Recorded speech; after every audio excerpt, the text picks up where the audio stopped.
But I think that message that we were here to serve them, not for them to serve us, which is usually the case in many institutions. In many institutions, it's, we're here, you come and at our dictate, we'll decide what you want to do or not want to do, but we'll do it. This time we wanted them to be, to be participatory in the process, and so I think that helped. Late 1970s, Jimmy Carter was president. The environmental movement was in full swing. So was a relatively unknown musical movement we would later come to know as hip-hop. Bruce Babbitt was Arizona's governor, and Alfredo Gutierrez was only a few years into his storied political career. In Phoenix, agriculture was still king, though residential and transportation development was changing the way the city looked. While Phoenix grew, so did the Maricopa Community College District, an expansive system of what were then called junior colleges, stretching to all corners of the city. Well, almost all corners. South Phoenix remained a forgotten rural area. Left behind by the burgeoning highway system and landlocked by the constant flooding of the Salt River, South Phoenix seemed a relic of long since forgotten days gone by. Throughout the 20th century, Phoenicians of color faced racist housing and banking restrictions, limiting their opportunities to build, buy, or rent property north of the Salt River. At the same time, industrial and suburban development encroached on the community's claims to space. This historically poor community was about to become poorer. See, South Mountain as a community had only gravel streets. There was no paved streets. There was no hospital. The hospital hadn't been really finished yet. They got one later, which is really more in Phoenix along the river. Okay. Also, the rivers were a problem too, because the Salt River had weakened some of the strength and hardiness of some of the bridges. And yet the community flourished. Black, Asian, and Hispanic business owners created networks and communal claims to the neighborhood.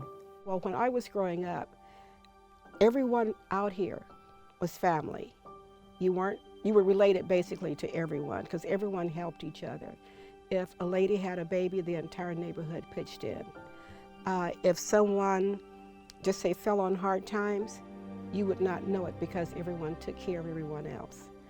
I grew up in a time to where, you've heard the saying, it takes a village to raise a child.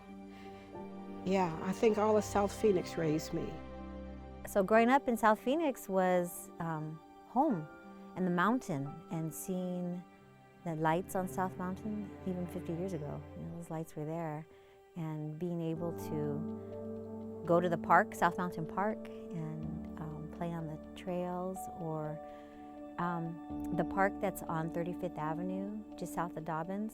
It's called Alvord Park. It used to be called Alvord Park. Now it's called Cesar Chavez Park. I remember when they dug out the ground for the lake. 7 Japanese-American families cultivated an enviable empire of luscious flower gardens with customers on both coasts. Well, we started growing vegetables when we moved, got out of the camps, and my neighbor Kishamas started growing a few acres of flowers, and it looked pretty good to me, so I started growing flowers. The Herd Corporation raised cattle, and laborers found frequent work in the nearby citrus gardens. This farming domain of South Phoenix had 2 sources to thank for its success: the ecological system provided by the sprawling South Mountains, and the Western Canal, which was built on ancient irrigation ditches dug by the Hohokam 2,000 years ago. At the end of the 1970s, local educator Verna McLean and businessman Merle Morris, along with the Greater South Mountain Business Association, proposed a new college campus in their community. Morris wrote that a college would serve as a catalyst for economic and social change. He and his colleagues predicted that growth in South Phoenix would match the predicted expansion of education in the metropolitan area. It seemed the perfect time for the Maricopa Community College District to build a college in South Phoenix. But policymakers disagreed.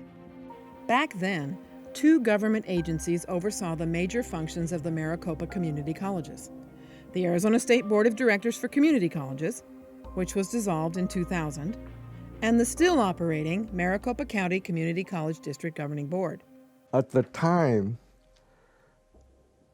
there was a state board of directors of community colleges, in addition to the local governing board. There was 15 members on the state board appointed by the governor.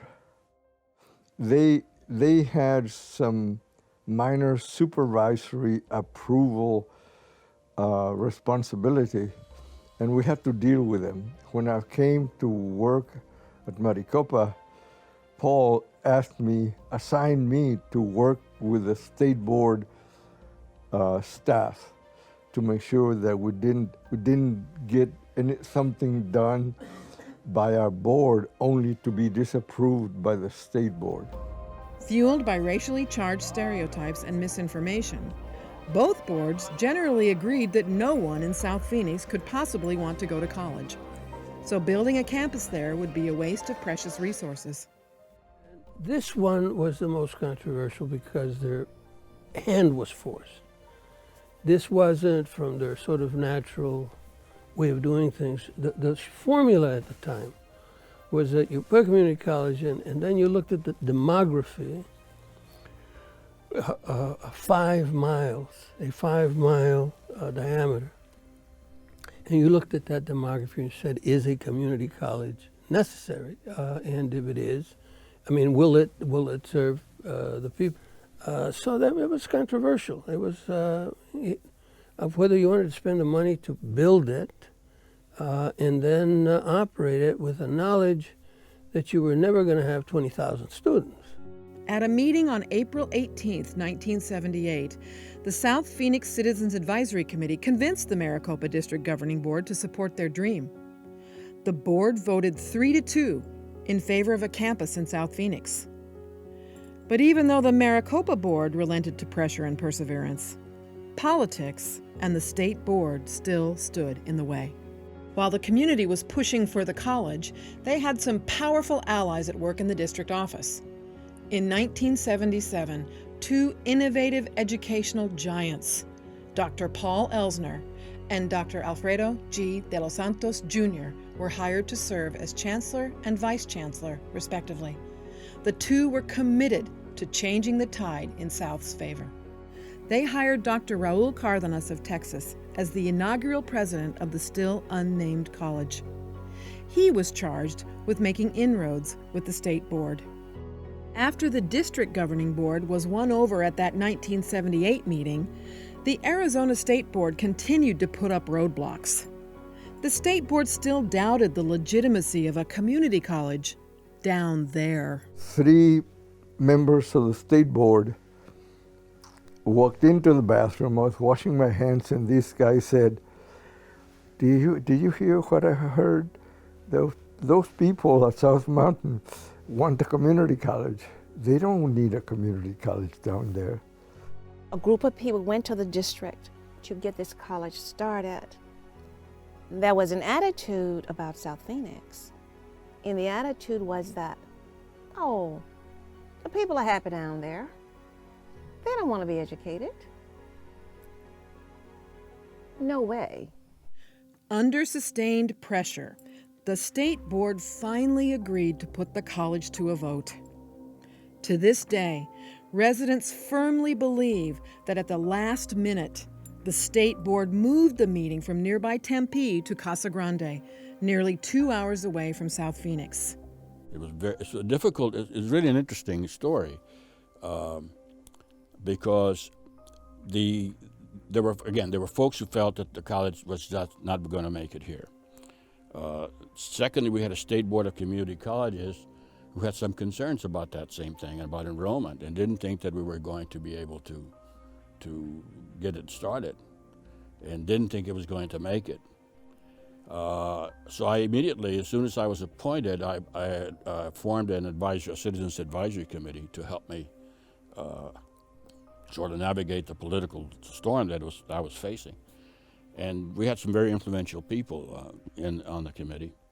Bottom line is, after quite a few tries, because we would go to the state board, the chancellor and I would Dr. Elsner and I would go to the board, present our idea, and it was almost like, okay, fine, but we still have concerns. And finally, it came down to the last minute that the last few weeks that we decided, so the state board said, we're going to make a decision such and such a day. And they used to meet here.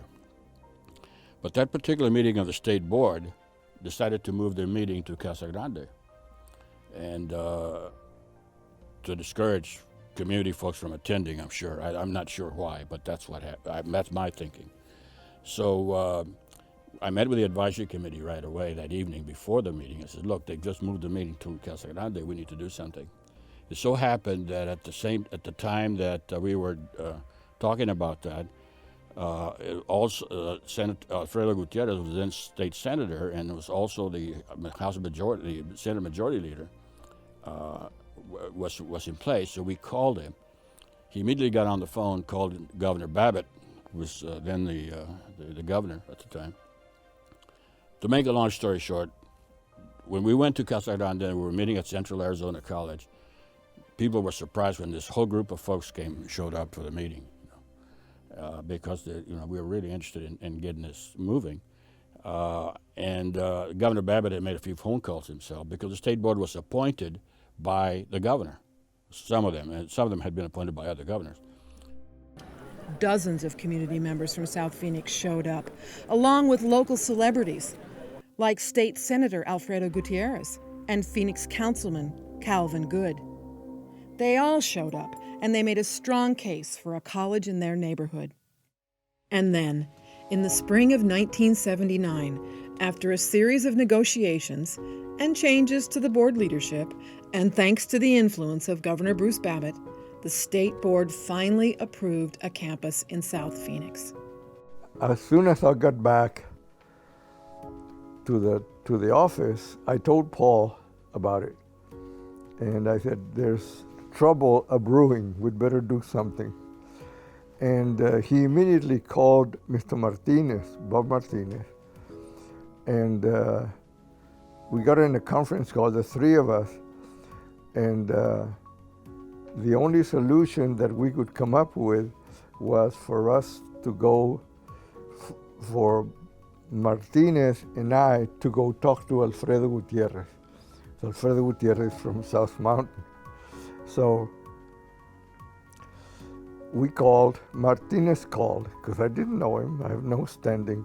Paul didn't know him either. And he was this big president of the Senate. So we went, he had an office in I don't remember the exact location of the building, but it was an adobe building with a flat top, south of downtown Phoenix. It wasn't south of the river, but it was South Phoenix. And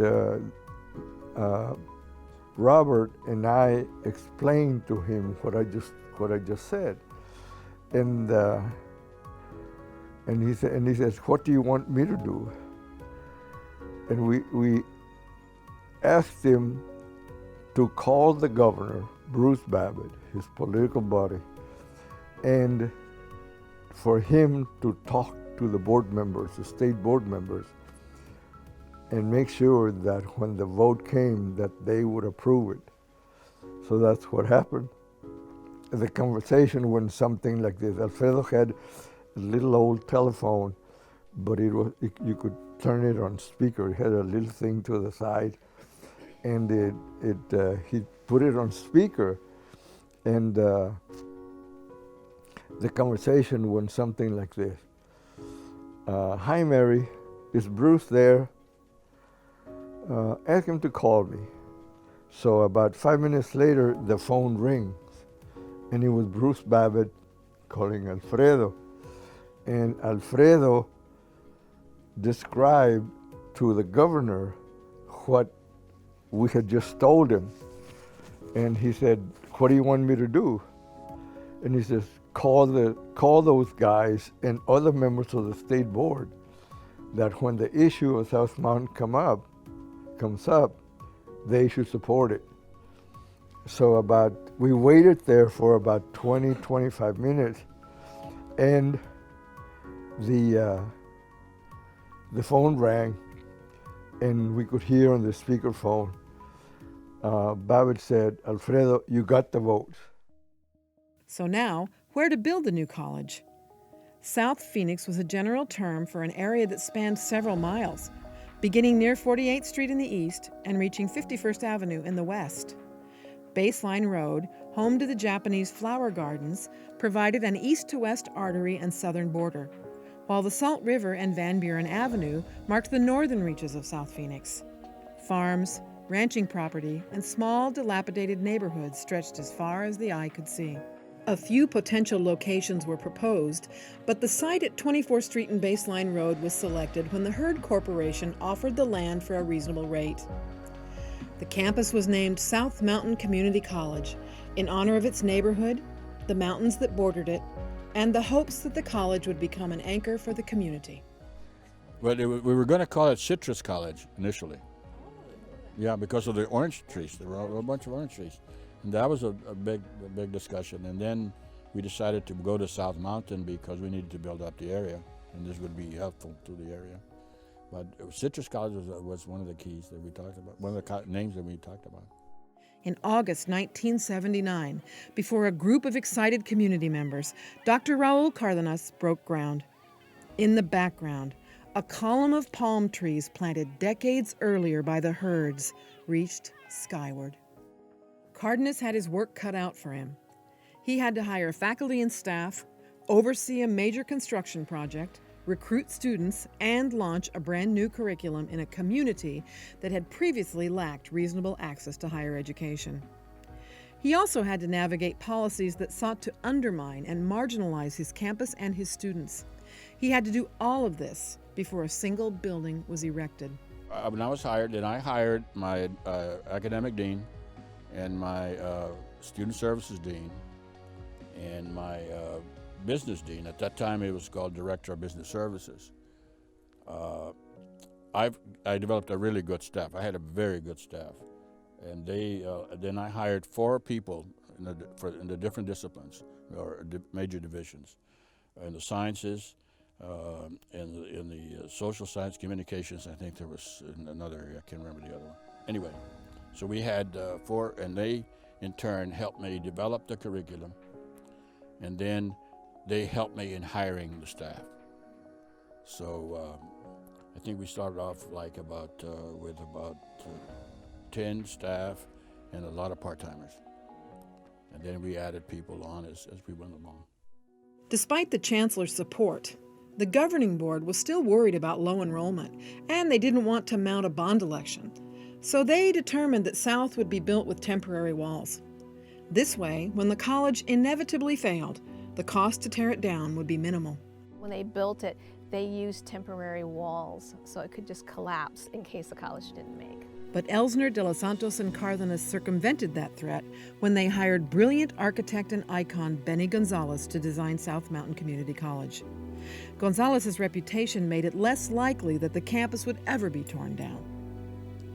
While overseeing construction, and in the college's first year, Cardenas hired his founding faculty, Julie Birch and Jane McGrath in English, Eula Birch in sciences, Lorraine Calbo and Joseph Parham in counseling, and Richard Morales in history. For the first 2 years, South Mountain was a college without a campus.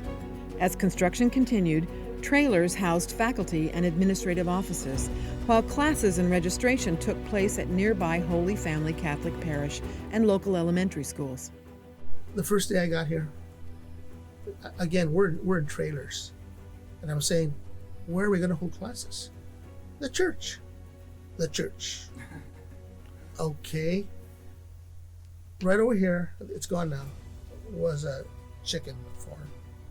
And it stunk to high heaven. It stunk to high heaven. Okay, so that's one challenge. And then there was no air conditioning in the church. This is October in Arizona. It's hotter than hell. So they bring in these huge fans, and you had to shout to be heard because they made a ton of noise. I mean, I speak very loud when I teach, or I used to teach. I don't think they heard me. That time we didn't have this facility, so I taught in the church, in the chapel. And so people, one day, they didn't tell us, but one day there was a funeral in the chapel, so here was the coffin and all this, and I was getting ready to have English class. And no one had told us that. So then, of course, all the jokes started flying. Oh, people are dying to get into Jackie's class. Or people are dying to get out of Jackie's class. Or it's a deadly environment. So, you know, those were the days, but I was right there. So I tell my students, well, Jesus is right back there. On a warm morning in August 1981, Dr. Raul Cárdenas stood facing southwest, waiting for his students to arrive. Though SMCC had been operating for a couple of years, this was his first day of school at a brand new campus. South was built on a 45-degree angle, perhaps to pay homage to the South Mountain Preserve and the canals just off in the distance. For that moment, there was just a man and a mountain.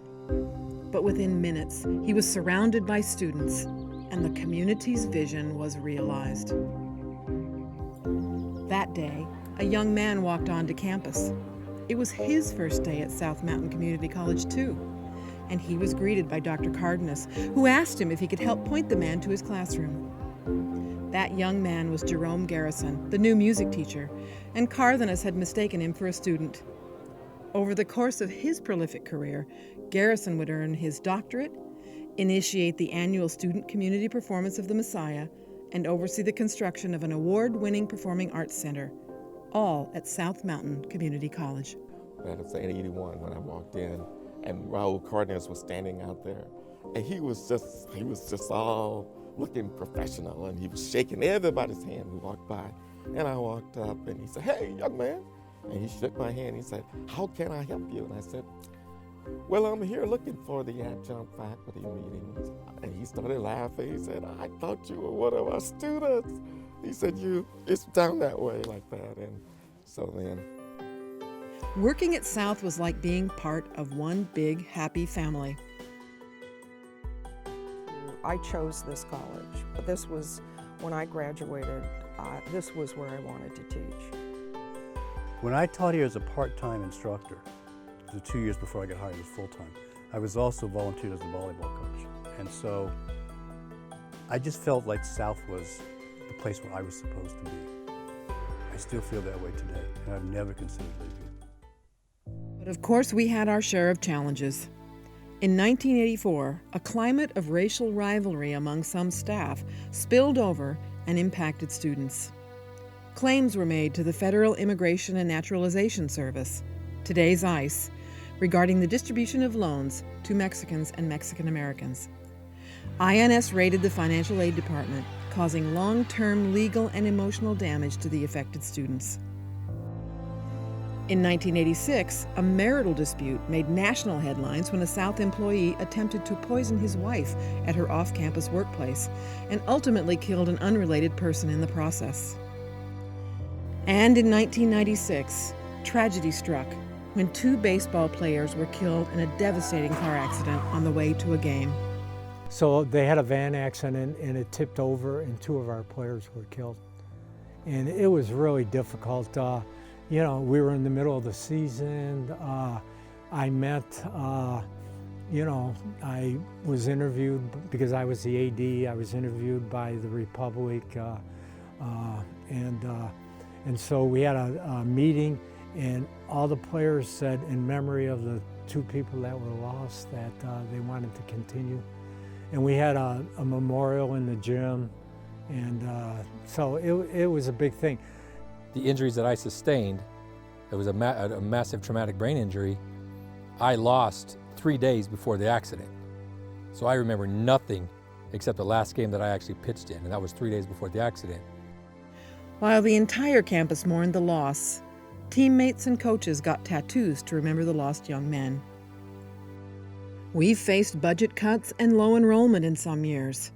And like all community colleges in Arizona, we're now navigating a future without any state financial support.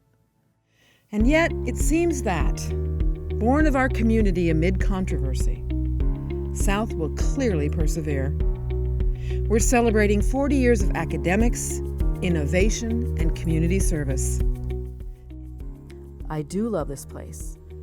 I care for the people I work with because this is my family. You know, it's my extended family. So everyone's life is important. And to be your best self, that's really important. When I work with people, when I work with students, it's just like, just be your best self. Love who you are and find what you love and just do it with all your heart. Because you're going to live a great life if you can find that. And that's important. South Mountain Community College. Born of community. Anchored in community. Honoring community.